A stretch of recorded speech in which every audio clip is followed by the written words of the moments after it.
नमस्कार, मैं आपकी दोस्त सोनाली राज, एक मोटिवेशनल स्पीकर, एक टीचर, एक ऑथर। हमारे यूट्यूब चैनल सोनाली राज CS स्टडी सेंटर में आपका स्वागत है।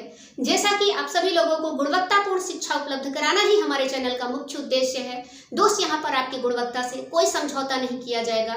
आप किसी भी प्रतियोगी परीक्षा की तैयारी कर रहे हैं, ग्रुप ए से लेकर ग्रुप टी तक, जो तैयारी नहीं कर रहे हैं, किसी अदर फील्ड से हैं, अपने देश के संविधान के बारे में जानना चाहते हैं, तो उन सभी लोगों के लिए हमारी वीडियो बेहद महत्वपूर्ण है। दोस्त, कॉन्सेप्ट को अच्छे से समझने के लिए, यानी टॉपिक को बेहतरीन तरीके से समझने के लिए आप वीडियो को बिना स्किप किए हुए वीडियो को पूरा देखें। अपने टॉपिक को शुरू करने से पहले आपकी सफलता के लिए आपको एक छोटा सा संदेश। रात की इस मुट्ठी में एक सुबह भी तो है। शर्त यह है कि तू पहले अंधेरा तो देख। जी हाँ दोस्त, सफलता की राह में बहुत सारी बाधाएं हैं, बहुत सारी मुश्किलें हैं। शर्त यह है कि आप सबसे पहले इन बाधाओं और मुश्किलों का सामना तो करें और इन पर विजय प्राप्त करें और अपनी सफलता को प्राप्त करें। अपनी सफलता को प्राप्त करने के लिए आप लगातार कड़ी मेहनत और ईमानदारी के साथ प्रयास करते रहें, क्योंकि हार कर जीतने वाले को ही बाजीगर कहते हैं। तो चलिए हम लोग अपने टॉपिक की तरफ चलते हैं। हम पढ़ रहे हैं भारत का संविधान और हमारा जो टॉपिक चल रहा है वो है संविधान सभा का गठन। संविधान सभा के गठन की सीरीज में हम आज पार्ट 12 का अध्ययन करेंगे, यानी पार्ट 12 का अध्ययन करेंगे, जिसमें हम प्रारूप समिति का अध्ययन करेंगे, यानी ड्राफ्ट कमेटी का अध्ययन करेंगे। दोस्त, संविधान सभा की जितनी भी समितियां हैं, उन समितियों में सबसे महत्वपूर्ण समिति थी आपकी प्रारूप समिति, यानी ड्राफ्ट कमेटी। इस कमेटी को अच्छे से समझने के लिए चलिए हम इसके बैकग्राउंड के बारे में थोड़ा सा देखते हैं, क्योंकि बैकग्राउंड को समझे बिना जो है हम इसे बेहतर तरीके से नहीं समझ सकते हैं। क्योंकि पेड़ पर चढ़ने के लिए जड़ को पकड़ना क्या होता है, बहुत ज़रूरी होता है। जब आपका कॉन्सेप्ट क्लियर हो जाता है तो आप कोई भी शॉर्ट ट्रिक बनाएं, आपको याद रहेगी, फिर आप कभी नहीं भूलेंगे। और आपके एग्जाम में यहाँ से जो है लगातार सवाल पूछे गए हैं। तो चलिए डायग्राम के माध्यम से इसे समझते हैं।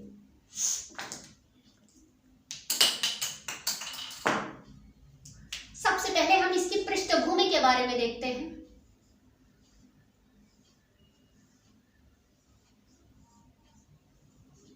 यानी इसके बैकग्राउंड के बारे में देखते हैं। ध्यान दीजिएगा दोस्त, संविधान का निर्माण करने वाली संविधान सभा की जो प्रमुख समिति थी, यानी परामर्श समिति, इसके अध्यक्ष डॉक्टर सरदार वल्लभ भाई पटेल थे। परामर्श समिति यानी कंसल्टेटिव कमेटी, परामर्श समिति ने क्या किया था, एक प्रश्नावली बनाई थी। क्या बनाई थी दोस्त? प्रश्नावली बनाई थी। प्रश्नावली को इंग्लिश में हम लोग जो है क्वेश्चनेयर कहते हैं। तो प्रश्नावली क्या थी? प्रश्नावली में जो है प्रारूप संविधान की महत्वपूर्ण विशेषताओं का उल्लेख था। किसका उल्लेख था? प्रारूप संविधान की महत्वपूर्ण, ध्यान दीजिएगा, प्रारूप संविधान की महत्वपूर्ण विशेषता का उल्लेख था। यानी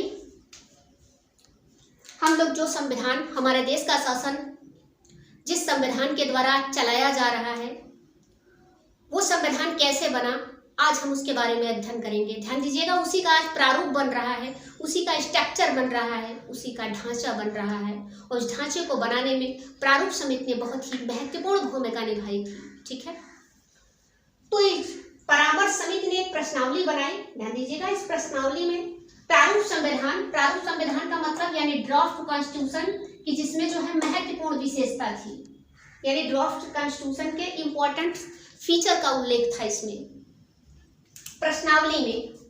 और ध्यान दीजिएगा दोस्त, इस प्रश्नावली को कहाँ भेजा, कहाँ गया? ध्यान दीजिएगा, इस प्रश्नावली पर विचार को जानने के लिए, सुझाव को प्राप्त करने के लिए इसे केंद्रीय विधानसभा, ध्यान दीजिएगा, इसे कहाँ कहाँ भेजा जाता है? केंद्रीय विधानसभा। दोस्त, इंग्लिश वर्जन हम बोलते जाएंगे, आप लिखते जाइएगा। और प्रांतीय विधानसभा के सदस्यों के पास भेजा गया। केंद्रीय विधानसभा और प्रांतीय विधानसभा के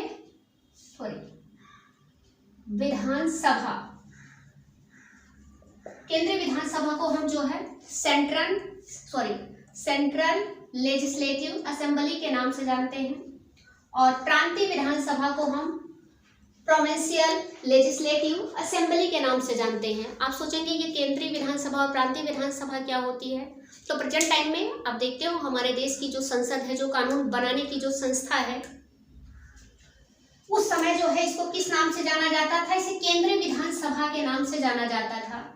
और हमारे देश में जैसे प्रेजेंट टाइम में 28 राज्य हैं, जो 28 राज्य की अपनी अपनी विधानसभाएं हैं, उसी तरीके से उस समय कितने राज्य थे, 11 राज्य थे, 11 प्रोविंस थे। उन सबकी की अपनी क्या थी, विधानसभाएं थी, जिन्हें प्रांतीय विधानसभा कहा जाता था। एक चीज और ध्यान दीजिएगा दोस्त, ये संविधान सभा के सदस्य ही के ध्यान दीजिएगा, जो हमारी संविधान सभा ने दोहरी भूमिका निभाई थी, यानी संसद के रूप में भी कार्य किया था और संविधान निर्माण में भी कार्य किया था। तो कहने का मतलब जो केंद्रीय विधानसभा के सदस्य थे, इन्होंने संसद के रूप में भी कार्य किया और संविधान निर्माण के रूप में भी कार्य किया।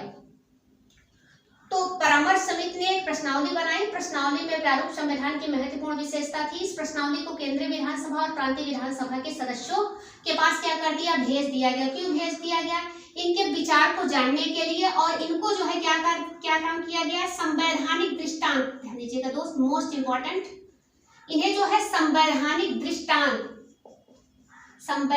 दृष्टांत, इसे जो है कॉन्स्टिट्यूशनल परेबल के नाम से जाना जाता है।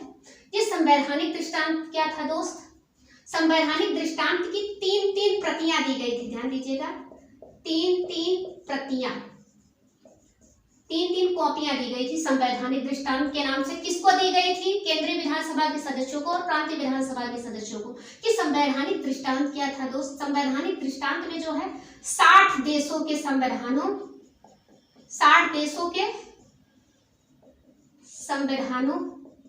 के प्रमुख अंश, ध्यान दीजिएगा, 60 देशों के संविधानों के प्रमुख अंश को प्रकाशित किया गया था। ध्यान दीजिएगा, हमारा जो संविधान बना है वो ऐसे ही नहीं बना है, बहुत सोच समझ के बनाया गया है हमारे कॉन्स्टिट्यूशन को। इसमें जो है संवैधानिक दृष्टांत में 60 देशों के संविधानों के प्रमुख अंश को प्रकाशित किया गया था, यानी 16 कंट्री के जो कॉन्स्टिट्यूशन के जो मेजर यानी जो इम्पोर्टेंस बातें थी उन्हें पब्लिश किया गया था। और संवैधानिक दृष्टांत की 3 प्रतियां बनाई गई थी। ध्यान दीजिएगा, इन तीनों प्रतियों को जो है संविधान सभा के केंद्रीय विधानसभा और प्रांतीय विधानसभा को जो है 3 प्रतियां दी गई और कहा गया कि आप जो है इस पर अपना सुझाव दीजिए। तो ध्यान दीजिएगा दोस्त, ध्यान दीजिए, केंद्रीय विधानसभा और प्रांतीय विधानसभा से प्राप्त सुझाव के आधार पर, ध्यान दीजिएगा, इन्होंने जो सुझाव दिया, प्राप्त सुझाव के आधार पर बी.एन. राव, ध्यान दीजिएगा, प्राप्त सुझाव के आधार पर बी.एन. राव ने जो है प्रारूप संविधान को तैयार किया।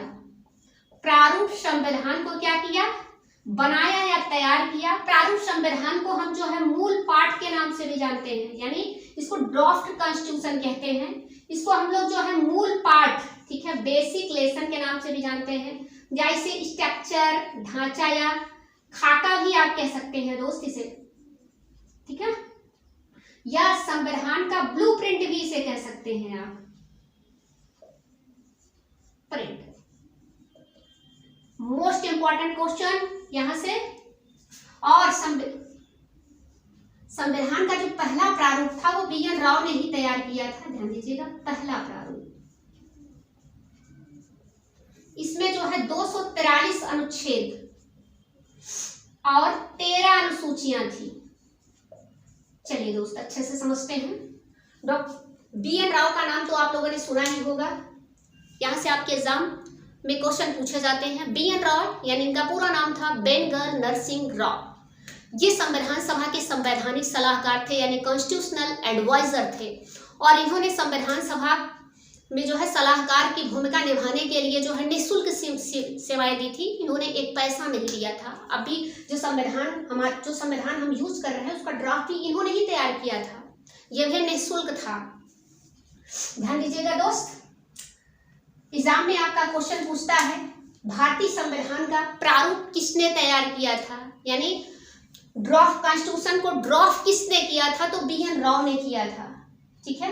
यह संविधान प्रारूप संविधान ना पूछकर वो संविधान का मूल पाठ आपसे पूछ लेगा। संविधान का मूल पाठ किसने तैयार किया था, यानी बेसिक लेसन किसने जो है तैयार किया था, तो बी.एन. राव। ढांचा या खाका या संविधान का ब्लूप्रिंट किसने तैयार किया था, तो बी.एन. राव ने तैयार किया था। और आपके एग्जाम में क्वेश्चन इस तरीके से भी पूछ लेता है, भारतीय संविधान का जो पहला प्रारूप था वो किसने, यानी फर्स्ट ड्राफ्ट किसने तैयार किया था, तो बी.एन. राव ने ही तैयार किया था, जिसमें 243 अनुच्छेद और 13 अनुसूची थी, यानी 243 आर्टिकल्स और 13 शेड्यूल्स थे। जहां तक की चीजें आपकी क्लियर हो गई होंगी अच्छे से। बी.एन. राव बहुत ही योग्य व्यक्ति थे दोस्त। ये बिहार के थे और एक वकील थे, ICS अधिकारी भी थे, संवैधानिक सलाहकार तो थे ही थे। इसके अलावा इन्होंने 1947 में बर्मा का संविधान, बर्मा यानी म्यांमार का संविधान बनाने में बहुत ही महत्वपूर्ण भूमिका निभाई थी, ठीक है। और इसके अलावा ये ICJ international court of justice के जो है न्यायाधीश भी रहे थे 1953 ईस्वी को। और बी.एन. राव ने जो संविधान का प्रारूप तैयार किया था, इस पर विचार करने के लिए संविधान सभा ने जो है 29 अगस्त 1947 ईस्वी को प्रारूप समिति का गठन किया। चलिए प्रारूप समिति के बारे में डिटेल में देखते हैं। आप चाहें तो इसकी स्क्रीनशॉट भी ले सकते हैं।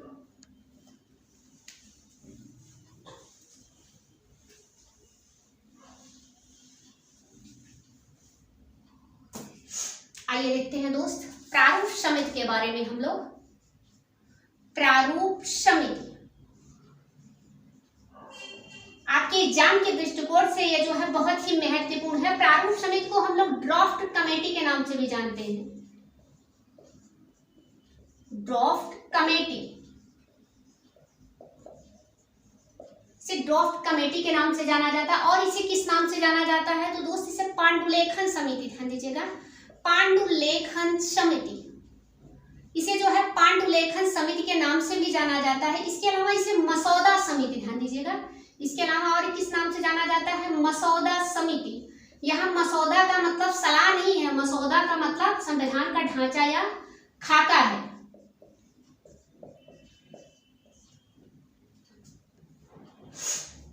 आपको कंफ्यूज करने के लिए वो प्रारूप समिति इतना पूछकर जो है पांडुलेखन समिति का नाम पूछ लेता है, पांडुलेखन समिति के अध्यक्ष का नाम पूछ लेता है, तो डॉक्टर भीमराव अंबेडकर। प्रारूप जैसे एक व्यक्ति के कई नाम होते हैं, वैसे प्रारूप समिति के भी कई नाम थे। प्रारूप समिति कहिए या फिर ड्राफ्ट कमेटी कहिए या पांडुलेखन समिति कहिए या फिर मसौदा समिति कहिए आप। चलिए इस प्रारूप समिति के गठन के बारे में थोड़ा सा देख लेते हैं दोस्त। प्रारूप समिति के गठन के बारे में, प्रारूप समिति का गठन जो है, ध्यान दीजिएगा, 29 अगस्त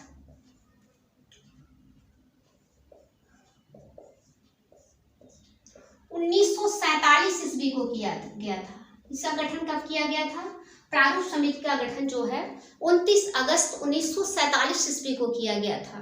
किसकी अध्यक्षता में किया गया था, डॉक्टर भीमराव अंबेडकर की अध्यक्षता में किया गया था।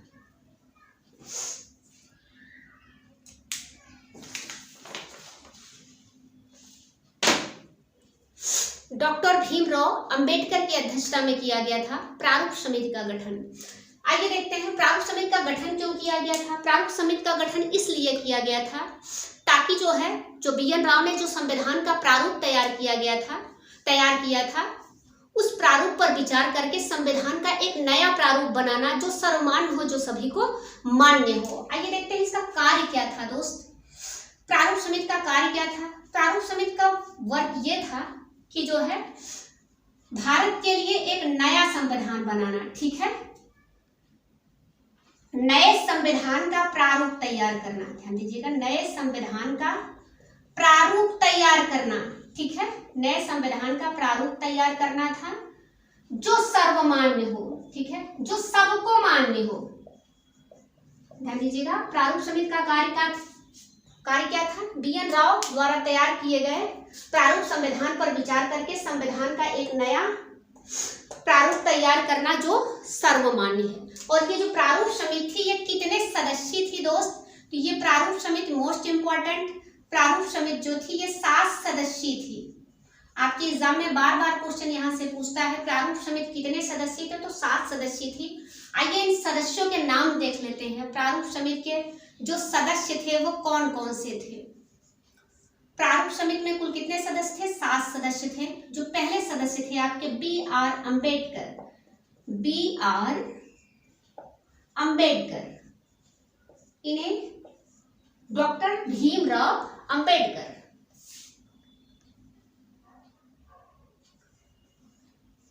ये प्रारूप समिति के अध्यक्ष थे। ध्यान दीजिएगा दोस्त, ये प्रारूप समिति के अध्यक्ष का नाम पूछ लेता है, या पांडुलेखन या मसौदा समिति के अध्यक्ष कौन थे? तो डॉक्टर भीमराव अंबेडकर थे। जो दूसरे सदस्य थे वो कौन थे? अल्लादी कृष्णा स्वामी अय्यर, अल्लादी कृष्णा स्वामी अय्यर, अल्लादी कृष्णा स्वामी अय्यर। और जो तीसरे सदस्य थे वो थे एन गोपाला स्वामी, एन गोपाला स्वामी आयंगर, आयंगर सॉरी, एन गोपाला स्वामी आयंगर। जो तीसरे सदस्य थे, सॉरी जो चौथे सदस्य थे दोस्त, वो थे के.एम. मुंशी। इनका पूरा नाम था कन्हैया लाल मणिकलाल मुंशी। ये एकमात्र, ये मूलतः, ध्यान दीजिएगा, ये मूलतः एकमात्र कांग्रेसी सदस्य। ध्यान दीजिएगा, वैसे कांग्रेस की छतरी के नीचे जो है सभी कार्य कर रहे थे, लेकिन जो के.एम. मुंशी कन्हैया लाल मणिकलाल मुंशी थे, ये मूल रूप से कांग्रेसी थे। आपके एग्जाम में क्वेश्चन पूछ लेता है कि प्रारूप समिति में वह कौन से सदस्य थे जो मूलतः या एकमात्र कांग्रेसी थे, तो यही के.एम. मुंशी ही थे। आइए दोस्त देखते हैं जो पांचवें सदस्य थे वो कौन से थे। जो पांचवें सदस्य थे वो थे मोहम्मद सादुल्ला। ध्यान दीजिएगा, मोहम्मद सादुल्ला जो थे वो मुस्लिम लीग से थे। ध्यान दीजिएगा दोस्त, ये जो है मुस्लिम लीग से थे। ठीक, प्रारूप समिति में वह कौन से सदस्य थे जो मुस्लिम लीग से थे? तो मोहम्मद सादुल्ला, या प्रारूप समिति के एकमात्र मुस्लिम सदस्य का नाम तो मोहम्मद सादुल्ला। जो छठवें सदस्य वो थे B.L. मित्र। ध्यान दीजिएगा, B.L. मित्र। बाद में जो है इनका स्वास्थ्य खराब हो गया। ठीक है, स्वास्थ्य कारणों से इनका स्थान किसने ले लिया था? एन माधवन ने ले लिया था। किसने ले लिया था दोस्त? एन माधवन ने ले लिया था। ठीक है, और हमारी प्रारूप समिति के जो लास्ट सदस्य हैं वो है D.P. खेतान। D.P. खेतान 1948 में, ध्यान दीजिएगा दोस्त, 1948 में जो है इनकी डेथ हो गई थी। ठीक है, यानी 1948 में इनकी डेथ हो गई थी, तो इनका स्थान किसने ले लिया था? T.T. कृष्णा माचारी, T.T. कृष्णा माचारी ने इनका स्थान ले लिया था। इसको याद करने का एक सूत्र है, आप लिख सकते हैं, भीम कृष्ण गोपाल, भीम कृष्ण गोपाल, फिर उसके बाद मुंशी मोहम्मद, भीम कृष्ण गोपाल, भीम कृष्ण गोपाल, मुंशी मोहम्मद, मित्र खेतान।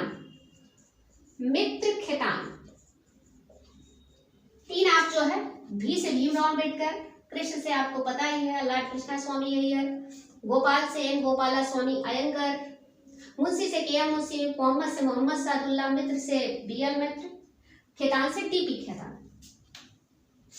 चलिए, ये तो रहे प्रारूप समिति के सदस्य।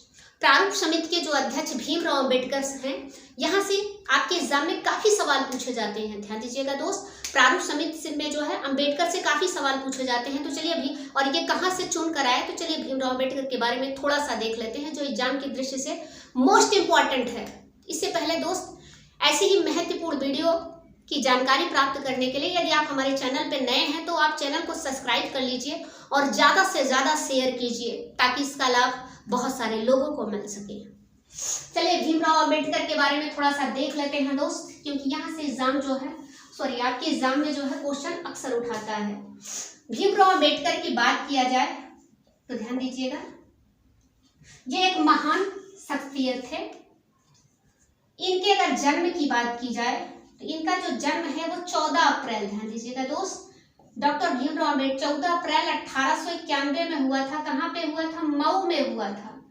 ध्यान दीजिएगा, मऊ में हुआ था। मऊ जो है आपका मध्य प्रदेश में पड़ता है। ठीक है, और इनकी जो मृत्यु है, मृत्यु इनकी हुई थी 6 दिसंबर यानी 6 दिसंबर 1956 को हुई थी। दिल्ली में इनकी मृत्यु हुई थी। ध्यान दीजिएगा, प्रारंभ में ये जो है हिंदू धर्म के अनुयायी थे, बाद में जो है इन्होंने बौद्ध धर्म ग्रहण कर लिया था, बौद्ध धर्म के अनुयायी हो गए थे। एग्जाम में आपके क्वेश्चन पूछ लेता है। इनके पिताजी का नाम जो है रामजी सकपाल था, इनकी माता का नाम भीमाबाई सकपाल था, इनकी पत्नी जो थी वो रमाबाई सकपाल थी। चलिए इनके चुनाव के बारे में देखते हैं जो मोस्ट इंपॉर्टेंट है। डॉक्टर भीमराव अंबेडकर कहाँ से चुन कर आए थे? ध्यान दीजिएगा दोस्त, डॉक्टर भीमराव अंबेडकर शुरू से जो है बंबई से चुनाव लड़े थे, लेकिन ये चुनाव हार गए थे क्योंकि बहुत सारी पार्टियां, जितने भी पार्टी थी, जितने भी नेता थे, वो सभी भीमराव अंबेडकर को हराने में ही लगे थे। और दुर्भाग्य देखिए, डॉक्टर भीमराव अंबेडकर जो है बंबई से चुनाव हार जाते हैं। फिर उसके बाद जो है ये जीतते कहाँ से हैं? तो दोस्त पहली बार ये बंबई से लड़े, ठीक है, बंबई से क्या हो गए, चुनाव हार गए। फिर उसके बाद ये पूर्वी बंगाल से चुनाव लड़ते हैं। ध्यान दीजिएगा दोस्त, जब पूर्वी बंगाल से चुनाव लड़ते हैं तो ये चुनाव क्या हो जाते हैं, जीत जाते हैं, ठीक है, जीत गए। देश का दुर्भाग्य तो देखिए, डॉक्टर भीमराव अंबेडकर को जो टिकट था वो मोहम्मद अली जिन्ना की पार्टी मुस्लिम लीग ने दिया था पूर्वी बंगाल से, ठीक है, कांग्रेस ने भीमराव अंबेडकर को टिकट नहीं दिया था। ये पूर्वी बंगाल की सीट से जीते थे मुस्लिम लीग के समर्थन से। बाद में जब भारत और पाकिस्तान का क्या हो गया, बंटवारा हो गया, तो जो पूर्वी बंगाल की सीट थी वो पाकिस्तान में चली जाती है। जब पाकिस्तान में चली जाती है तो संविधान सभा में डॉक्टर भीमराव अंबेडकर की सीट क्या हो जाती है, खाली हो जाती है, ठीक है। जब खाली हो गई तो संविधान सभा के जो संवैधानिक सलाहकार थे BN राव, ध्यान दीजिएगा, बेनगल नरसिंह राव, इन्होंने जो है संविधान सभा के अध्यक्ष डॉक्टर राजेंद्र प्रसाद, ध्यान दीजिएगा, डॉक्टर राजेंद्र प्रसाद पर दबाव डाला। डॉक्टर राजेंद्र प्रसाद ने जो है बंबई के प्रधानमंत्री बीजी खेर से बात की और बीजी खेर ने जो है MR जयकर से जो है क्या दिलवाया, त्यागपत्र दिलवाया। ध्यान दीजिएगा, MR जयकर से त्यागपत्र दिलवाया। तो उसके बाद जो है ये बंबई के, ध्यान दीजिएगा, बंबई के पूना सीट से, बंबई के पूना सीट से जो है उपचुनाव द्वारा जो है जीतकर संविधान सभा में पहुंचे थे। चलिए देख लेते हैं अम्बेडकर के बारे में। ध्यान दीजिएगा दोस्त, शुरू में ये बंबई से चुनाव लड़े, बंबई से चुनाव हार जाते हैं। फिर उसके बाद जो है ये पूर्वी बंगाल से चुनाव लड़ते हैं, मुस्लिम लीग पार्टी ने इन्हें टिकट दिया और ये जीत जाते हैं। पूछ लेता है प्रारंभ में संविधान सभा में डॉक्टर भीमराव अंबेडकर जो है कहां से जीतकर संविधान सभा में पहुंचे थे, तो पूर्वी बंगाल की सीट से। जब पूर्वी बंगाल की सीट भारत और पाकिस्तान के विभाजन के पश्चात पाकिस्तान में चली जाती है तो डॉक्टर भीमराव अंबेडकर की सीट क्या हो जाती है, खाली हो जाती है, यानी संविधान सभा में उनका स्थान रिक्त हो जाता है। तो जो संविधान सभा के संवैधानिक सलाहकार थे यानी BN राव, इन्होंने जो है संविधान सभा के अध्यक्ष डॉक्टर राजेंद्र प्रसाद पर बहुत ही दबाव डाला कि आप किसी भी तरीके से डॉक्टर भीमराव अंबेडकर को संविधान सभा में लाइए, क्योंकि उनके बिना जो है भारत का संविधान नहीं बन पाएगा। तो संविधान सभा के अध्यक्ष डॉक्टर राजेंद्र प्रसाद ने बंबई के जो है उस समय प्रधानमंत्री थे बीजी खेर, प्रधानमंत्री जो हेड होते थे, नहीं मुख्यमंत्री को ही प्रधानमंत्री उस समय कह दिया जाता था। तो बीजी खेर ने जो है क्या काम किया, बीजी खेर से बात की डॉक्टर राजेंद्र प्रसाद ने। बीजी खेर ने जो है MR जयकर यानी मुकुंद राव जयकर से त्यागपत्र दिलवाया। कहाँ से त्यागपत्र दिलवाया, बंबई के पूना सीट से त्यागपत्र दिलवाया। त्यागपत्र के बाद बंबई के जो पूना सीट थी वो खाली हुई और वहां से जो है उपचुनाव जीतकर जो है डॉक्टर भीमराव अंबेडकर संविधान सभा में पहुंचे हैं। तो अंबेडकर से रिलेटेड जो जानकारी है दोस्त आपको बेहतरीन तरीके से समझ में आ गई होगी। चलिए हम लोग आगे चलते हैं थोड़ा सा।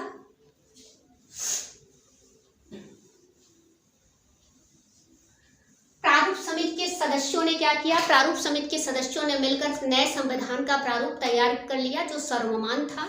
और चलिए डायग्राम से देखते हैं, जो प्रारूप समिति थी उसने नए संविधान का जो प्रारूप था, ध्यान दीजिएगा, नए संविधान का जो प्रारूप था उसे 21 फरवरी, ध्यान दीजिएगा मोस्ट इंपॉर्टेंट, उसे 21 फरवरी 1948 ईस्वी को संविधान सभा के अध्यक्ष डॉक्टर राजेंद्र प्रसाद ये भारत के पहले राष्ट्रपति थे बने थे। डॉक्टर राजेंद्र प्रसाद को क्या कर दिया, सौंप दिया। डॉक्टर राजेंद्र प्रसाद ने संविधान के इस नए प्रारूप को जो है किसके पास भेज दिया, ध्यान दीजिएगा दोस्त, इसे केंद्रीय विधानसभा के सदस्यों के पास भेजा गया, प्लस प्रांतीय विधानसभा के सदस्यों के पास भेजा गया, प्लस जनता के पास भेजा गया। क्यों भेजा गया, इनकी राय जानने के लिए, इनको जो है नए संविधान के प्रारूप पर सुझाव देने के लिए। यानी हमारा जो संविधान है बहुत सोच समझ के बनाया गया, उसमें सारे लोगों की सहमति ली गई, सबकी बातों को रखा गया, ठीक है। और इन्हें टाइम कितना दिया गया, इन तीनों को 8 माह का समय दिया गया कि 8 महीने के अंदर जो है केंद्रीय विधानसभा के सदस्य, प्रांतीय विधानसभा के सदस्य प्लस जनता जो है जो भी सुझाव देना चाहती है वो सुझाव दे, अपनी राय दे, उसकी बात को क्या किया जाएगा, सुना जाएगा। फिर प्राप्त, ध्यान दीजिएगा, फिर उसके बाद इन लोगों ने क्या किया, सुझाव दिया।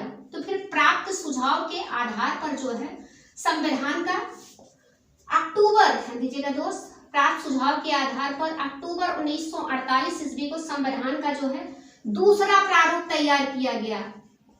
यानी संविधान का दूसरा ड्राफ्ट तैयार किया गया, जिसमें जो है आपके 315 अनुच्छेद थे और 15 अनुसूची थी, ठीक है।